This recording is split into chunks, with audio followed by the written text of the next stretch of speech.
Oops, I think I added too much. Oh, hi kids, it's Miss Ashley here. I'm at the Commons Science Lab and I'm, doing a little experiment. I'm actually inspecting this awesome group of grapes here, for research purposes. As you know, it's Creation Month here at the lab, and we've been making a lot of interesting discoveries about the story of creation from the book of Genesis in the Bible. We've learned how God created the whole earth and everything else in the universe just using words. And then we learned about the Garden of Eden, a beautiful paradise where the first humans lived in community with one another and were put in charge of taking care of God's creation. Super cool stuff, huh? Well, today we'll be zooming into the story even more to find out what happened in the garden and how the story continued. And that's where the fruit comes in. In this story, we learn that the Garden of Eden was all full of fruit trees, and the fruit was good to eat, nutritious and delicious.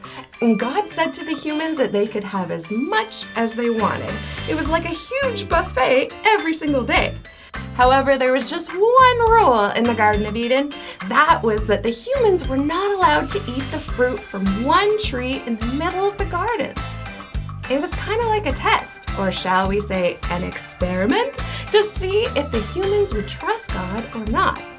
Well, what do you think happened next? The Bible says that there was a slithery snake in the garden, and that sneaky little snake whispered to the humans' ears and told them God was keeping something away from them. The snake said that they should eat the fruit because it's super yummy and it will make them as smart as God. And guess what? The humans believed the snake and ate the fruit. Uh-oh. I'm sure you can imagine that God was quite sad and disappointed in the humans for breaking that one rule they were told to follow. And it showed that they didn't really trust God, but trusted the sneaky snake instead. And unfortunately, there were some consequences for their actions. The humans weren't allowed to live in the Garden of Eden anymore. But this is just the beginning of the story, because God was still with them wherever they went and still loved them, as we learn in the rest of the Bible. So I think it's about time for us to put on our thinking caps and figure out what big truths we can learn from this story.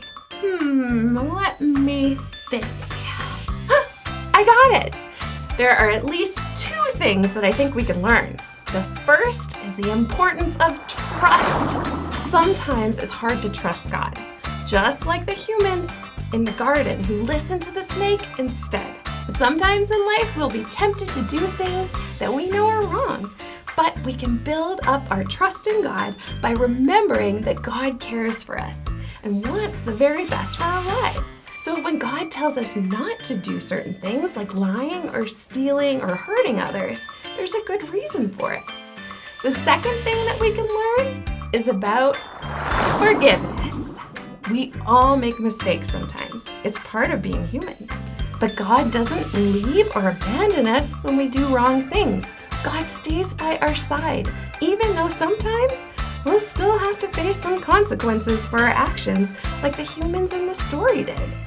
God still loves us and is willing to forgive us every single time. Well, kids, I've got some important work to attend to here, but join me again next time in the Commons Kids Science Lab.